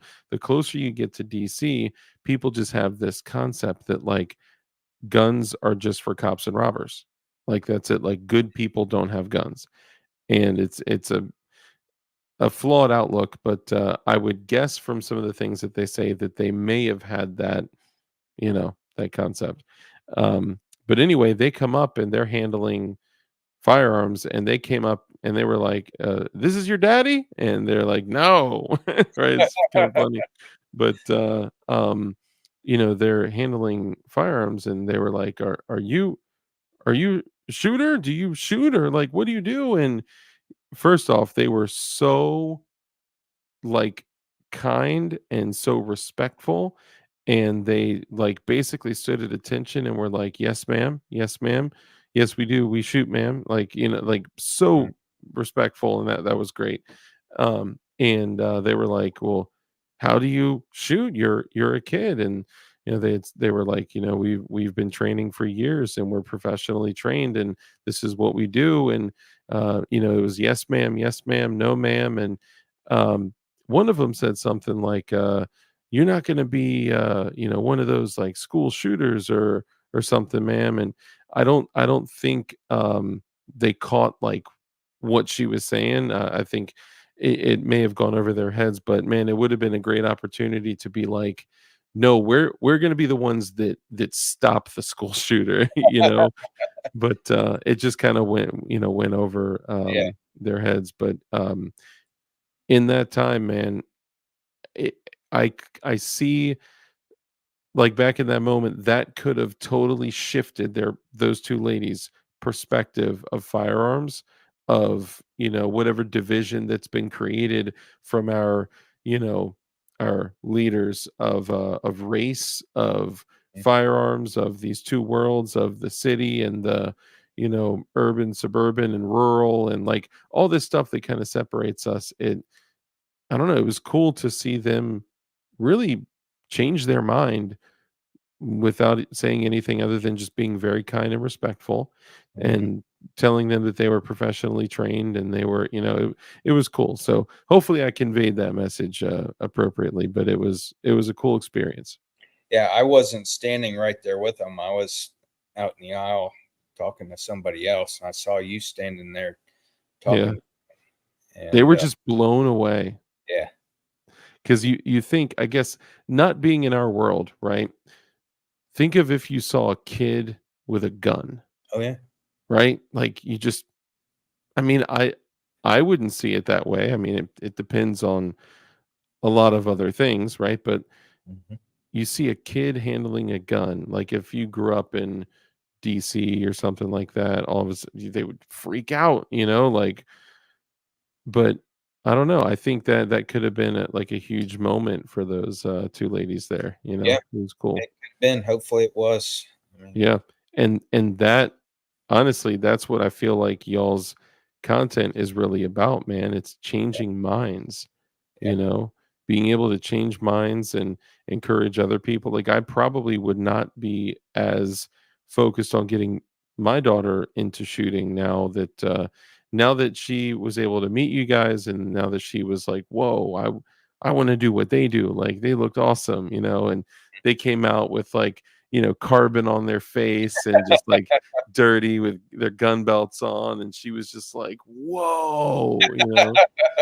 It was just like, "That's cool." yeah, So, yeah, it was really cool, and I love that, like, really that's kinda what you guys are doing. Even if that was the whole plan or just part of the plan, it's really cool what you guys are doing. yeah. It's cool. And we're not doing it just for social media. I mean, this is our life. For If it sure. went away today, we'd still be doing it. Yeah, And yep, it's we're sharing our world with the world, I guess you yep. could say. And that's kind of an important thing to touch on too, because, like, I think, it's really good to have, like, that authenticity of, like, being who you are, and then just there's a lot of benefits with especially you guys showing that to other people, like telling that story. It could totally change minds. um for for me with like my channel, I realized like I always am like running my mouth and talking to people about things, whatever it is, if it's gun building or if it's like government overreach or if it's just whatever it is, right? I am gonna run my mouth about this stuff either way, whether you guys are here or not. But um, I'm gonna be making some good positive changes to the channel moving forward, and it's good. It's gonna be awesome, and whether this was here or not, I'm still going to be doing the stuff that I'm going to be doing for, content in the future. So, what Yep. about you guys? What's the direction of y'all's channel moving forward? Yeah, we just want to continue to encourage other families to get out and train and be together, do something in the outdoors as a family that's real. Yeah. And wherever that takes us, I know the boys want to continue to build our brand. Um, and we've got to, it's time we figure out an exact direction. We've been doing this a little over 2 years now, and I'd say the industry knows who we are. Yeah. And um, whether we take that in a direction with the GOA and get them to jump on board with us, which Hmm. now the GOA knows exactly what we do by, I mean, they all kind of had an idea. I mean, Eric Pratt knows us, and but Hmm. with what they saw this past weekend at their inaugural uh, convention, Hmm. there ain't a GOA person around that doesn't know my two boys and our family and what we do, Yeah. because they were from one end of that convention floor to the other countless times, Hmm. and just stopping and talking to people. Hey, here's my card. Check us out. And Yeah. Which they also did with those women. They yeah, literally told them, "Go check us out. We have our content online." You can. It was really cool. It was adorable. yeah. So, and they're not afraid to talk to anybody in the, if they're, yeah, now they won't, if we're out in public Hmm. elsewhere, not at a gun event, yeah, they're a little more reserved. But if we're at a gun event and they're in the zone, they ain't afraid. There ain't anybody they're afraid to talk to or go up to. Yeah, yeah. I mean, I think that's kind of how the world is become, but also what you guys are doing, you're normalizing that, you know what I mean? So Mm. maybe one day we'll get to a place where firearms are more normalized, you know? And this I have no idea how we've gotten to a place where the people that are in control can take data that is just almost really in our favor and take it and rub it in our faces and make it seem like people are getting chopped down with ARs every day, all day. And it's like that couldn't be the furthest thing from the truth. Like in 2023, there were less than 400 people. I think it was like 371 people that um, were homicides of all long guns. Okay, all long guns, including shotguns, include like all that stuff, right? Which is crazy because they're and I actually have some stats here. You know, they're saying the number one leading cause of death for children under the age of 18 is mass shootings, which is total garbage. Um, but they're able to push this narrative, people believe it, and then people typically of opposing views go on and repeat it over and over, or the worst offenders are the ones that like, I support the Second Amendment, but right, I have my 1022 and my side by side shotgun, so I own guns, but I would never like no one needs all that shit. But they're taking so let's say fentanyl, right? Fentanyl in the same year, 2023, which I believe is drastically underreported, had killed over 100,000 people. Yep. Okay. But the focus is an inanimate object A that, tool. yeah, a tool, which even like a subsection of a tool that has killed 371 people. And not only like the ARs killed a fraction of that, right? Because we're talking everything shotguns, bolt action guns, that like all that. It's crazy to me that they can spin this and attack us with information that we should be using to further our goal, right? To change the narratives. There's a shirt that says thanks to gun control, 56 million people were murdered. um, and it goes through and it breaks down the Soviet Union, Nazi Germany, China, Guatemala, Uganda, Cambodia, Ottoman Turkey, the dates, the target, and how many people were murdered by gun control, and then it also lists the source documents.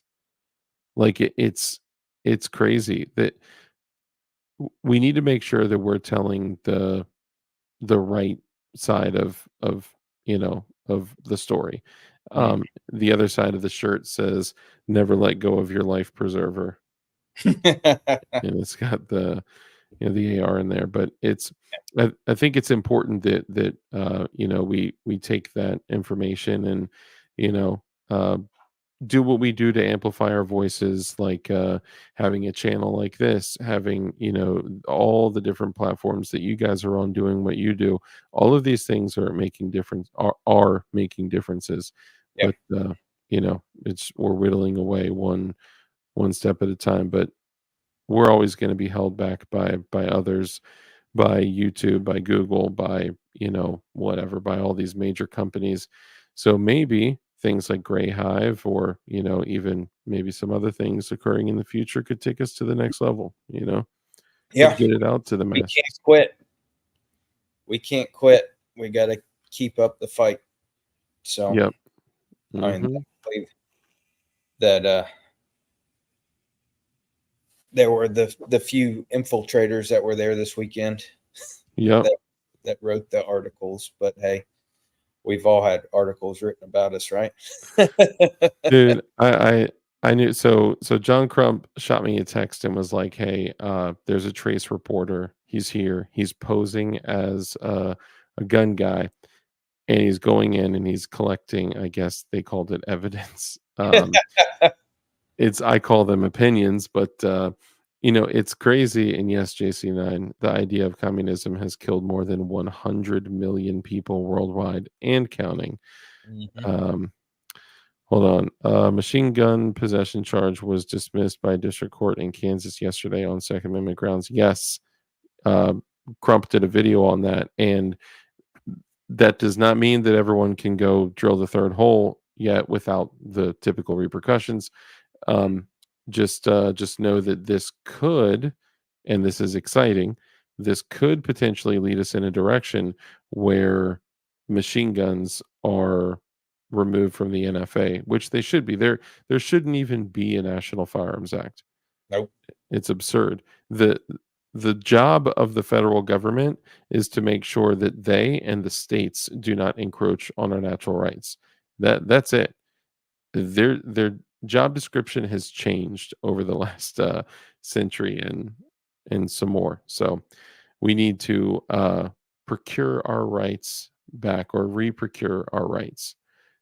Um, Anyway, yeah, so we can go ahead and wrap it up. Before we do, anything else you wanna touch on about the event or anything else before we go?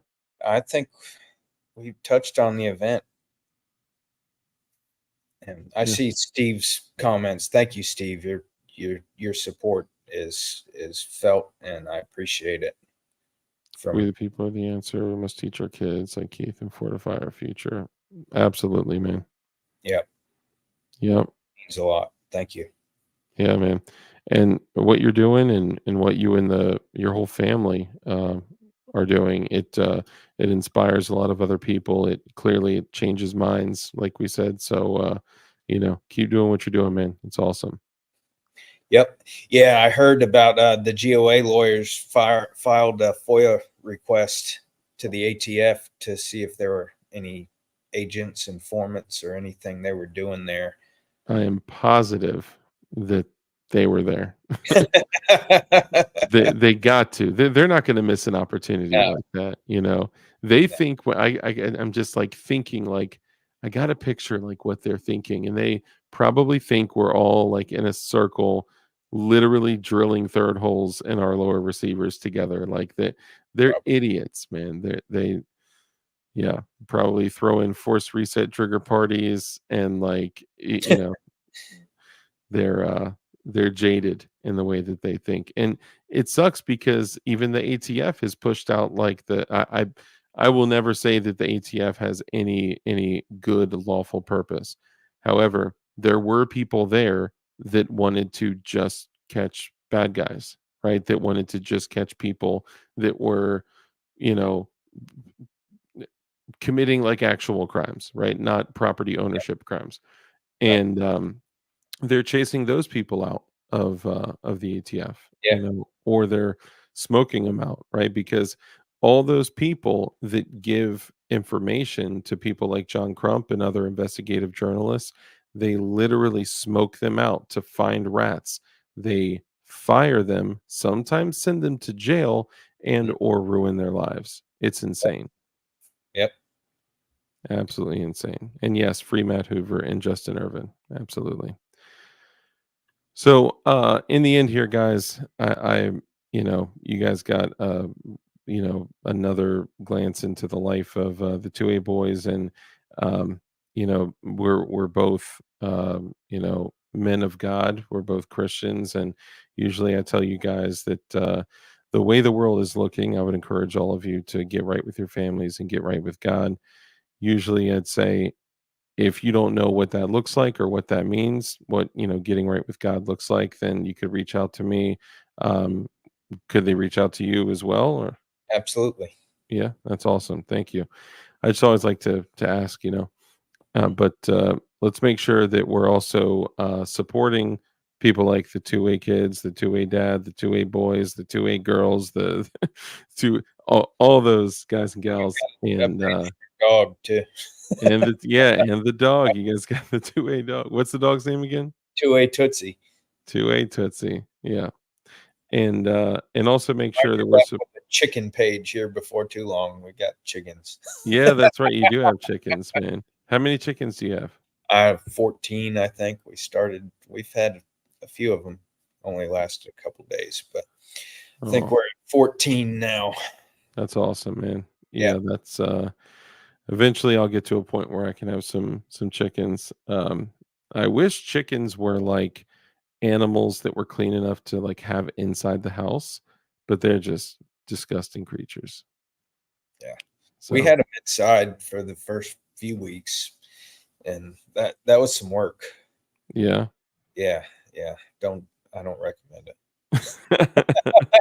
I was talking to Red Dawn. He's got like a dozen chickens, and I was Yeah. like, "Man, do you think there's a way that I could like?" I mean, when they're like chicks, it's not a big deal, but when they start getting big, I just don't have the property that I used to have. I used to have way more property. I had all sorts of stuff planted.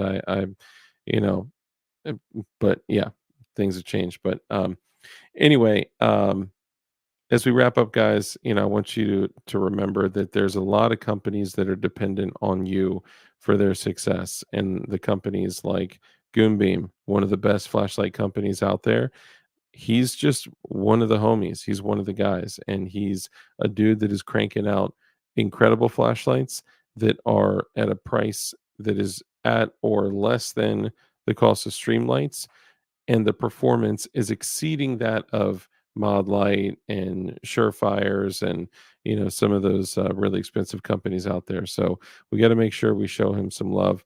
If you use the link in the description and you use code DARK, you save money with him as well, and he'll at least throw some really cool stickers in your package. Also, companies like Gideon Optics, all these links are in the description too, guys. There's a link tree in there too. Gideon Optics, use code GLOWIES, you get 10% off and free shipping. I'll just support all the homies. If you have any questions, you can look in the description. Definition Knives will be launching like to be completely open around September the 15th, and we're going to be rocking some super fire knives like you see here. And that one was an 8CR13 MOV steel knife. That was the bird shot. And this one is the DK1, which has the blue hardware. Oh, And that's hot. yeah, man, this thing is really cool. I mean, I should say thank you. I The appreciate it. the 2A boys are gonna need some knives. I got you guys. We got you covered, and we have a bunch of different kinds of steel that we're working with, and this manufacturer that I found, I don't know if they just like don't know, or if they were trying to flex, but they were like, "Yeah, we can do this custom stuff. If you're curious, uh, go to Google or any search engine and type in things like CRKT, Kershaw, Smith and Wesson." I was like, "Oh, what did I find? Like, I found like the one, you know." It's they're really cool, and they're making great stuff, man, really great stuff. And the fact that they'll sit down with a bunch of strangers and make stuff like this, because really this came from being pissed off that like I want to be able to get knives that have like the roller lock, what Benchmade calls the axis lock. Mhm. And I want to get a knife like this and not pay $250, $300. Like, that's insane. Mhm. And I know that they're saying they're made in America, but they're getting all this stuff from China and then they're assembling it here in the States. They also have a side hustle of chopping up guns for law enforcement, and they have given to anti freedom Mhm. organizations. So I was like, you know what? I'm going to do this, and I'm going to make knives that in the beginning will just be similar. I'm not just doing this to knock off Benchmade. I mean, that was just kind of what started this. But then I was like, every single knife that we launch is going to be under $100. And these are all like 59 to 79 bucks. So I'm pumped about that. Cool. So So yeah, Johnny man. Three Bars from New Hampshire. We spend a lot of time up there. Yeah. We'll have to get together. He's always dropping the, Pew Hampshire, live free or die. Mm-hmm. Yeah, man. All right. So in closing, guys, remember it's the time is now to get right with your family and get right with God's. Make sure you're preparing. Make sure that you're focusing on water, food, shelter, security. And in this time that our culture is being attacked, we got to make sure that we're doing the right thing, that we're standing up for what's right, standing up for what's righteous. You are a warrior of God. That's what you're supposed to be. This is your job. It's your duty. It's your responsibility. And to make sure that we're being that best version of ourselves, we have to hold ourselves accountable to particular, standards, expectations. Some of the rules I like to share with you guys in doing that are the following rules. Rule number one is to be kind. It's so important that we're kind in everything that we do. That brief interaction that you have with somebody else could have a massive impact on their life. So be kind. Rule number two is to live a life of care, compassion, contribution, give to others. When you bless others, you become blessed because a hand that's open to give is open to receive.